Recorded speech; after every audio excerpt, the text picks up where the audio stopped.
Vamos a continuar con el bloque de orientación a objetos hablando de los constructores. Y lo primero que creo que merece la pena que nos detengamos es en responder a la pregunta ¿qué significa construir un objeto? Vamos a intentar ilustrarlo a través del siguiente gráfico. Rescatemos la sentencia de instanciación de un objeto de tipo persona, de la construcción de un objeto de tipo persona. Pues bien, realmente esto está haciendo una operación ciertamente compleja por detrás en la memoria de nuestro ordenador. Y es que almacena en dos sitios diferentes. Por un lado, persona en minúscula, que hemos dicho que es el nombre del objeto, es una referencia hacia el objeto en sí. Es decir, esa referencia no es el objeto en sí, sino una manera de acceder al objeto. El objeto se crea en otra zona de memoria diferente, conocida como heap, ¿vale? Donde básicamente lo que vamos a encontrar son objetos almacenados, ¿vale? Y se construye a través del operador de instanciación y del constructor, ¿vale? De manera que podemos hablar con cierta garantía de lo que es la referencia, ¿vale? Que como veis además ocupa siempre o de manera normal mucha menos memoria que lo que es el objeto en sí, que al ser un tipo de dato estructurado, pues seguramente ocupe un tamaño en memoria bastante más grande. Aprenderemos más adelante cómo para un mismo objeto podríamos incluso tener más de una referencia que nos llevara a él. Nos basta ahora con que sepamos que desde una referencia podemos acceder a un objeto y que esta es la secuencia de operaciones que sucede cuando nosotros construimos un objeto, instanciamos un objeto. La construcción de los objetos se hace a través de los métodos constructores. Son unos métodos especiales. En este caso hemos usado un constructor muy básico, el constructor por defecto de persona. Es tan básico que, bueno, ni siquiera lo hemos tenido que implementar. Este caso habrá momento en el que nos sirva, ¿no? el constructor por defecto. Sin embargo, será muy natural que nosotros necesitemos crear constructores, implementar constructores que, bueno, que sean diferentes al anterior y que nos sirvan para inicializar valores. Como decíamos antes, los constructores son métodos especiales, no se invocan de cualquier manera, requieren del uso del operador new, se ejecutan para crear objetos, es decir, se ejecutan solamente en ese momento. Debe servirnos también para inicializar los valores de las propiedades de ese objeto. Lo normal es que sean public. Será muy raro el caso donde no queramos que lo sea. Veremos que pueden recibir argumentos o no recibirlos, ¿vale? Los argumentos podrían servir para dar un valor inicial a sus propiedades. También podremos ver que puede haber más de un constructor, es decir, puede haber lo que se conoce como sobrecarga de constructores.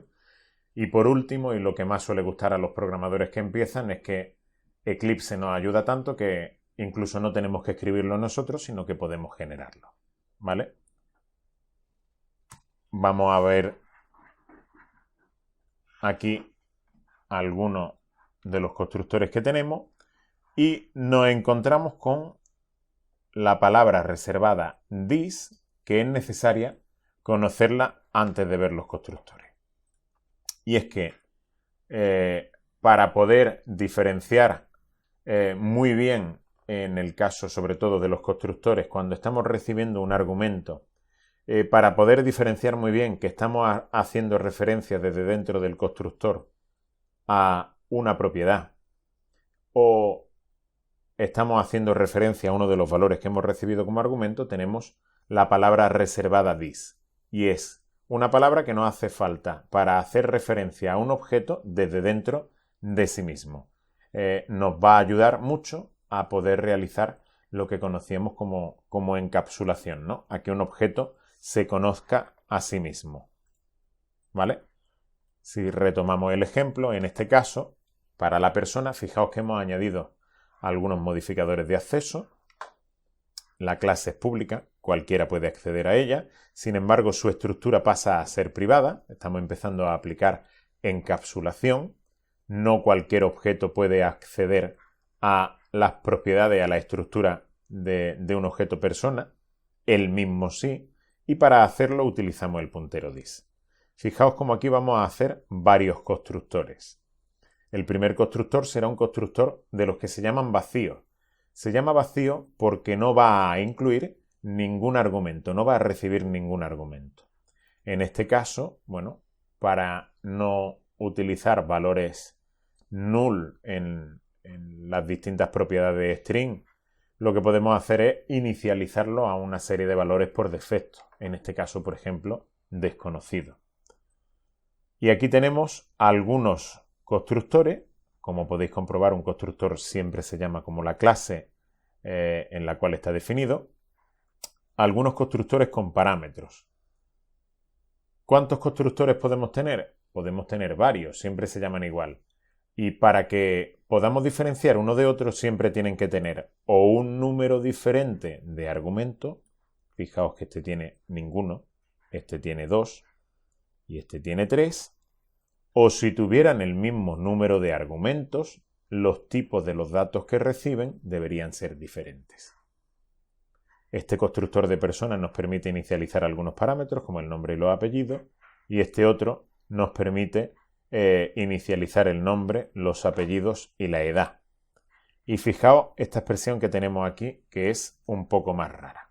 Y es que si se nos da el caso de que tenemos un constructor con un número de parámetros y en un constructor posterior vamos a realizar esa misma operación, es decir, en este caso construir un objeto persona con nombre y apellido y algún atributo adicional, podemos hacer referencia a este constructor desde aquí dentro mediante esta estructura, ¿vale? Para no tener que volver a escribir el bloque de código de esto. Alguien dirá que se podría copiar y pegar, pero veremos con el devenir de las diferentes lecciones que bueno, copiar y pegar no es una buena práctica, sino que es mejor práctica reutilizar el código. De esta manera podríamos reutilizar y al construir este objeto de persona utilizaríamos este constructor, pero este a su vez utiliza este de aquí arriba. Lo prometido es deuda. Vamos a ver cómo se puede generar con Eclipse un constructor. Vamos a situar el puntero para que lo haga aquí mismo y nos vendríamos al menú Source, ¿vale? Y la opción de generar el constructor usando los campos del objeto, ¿no?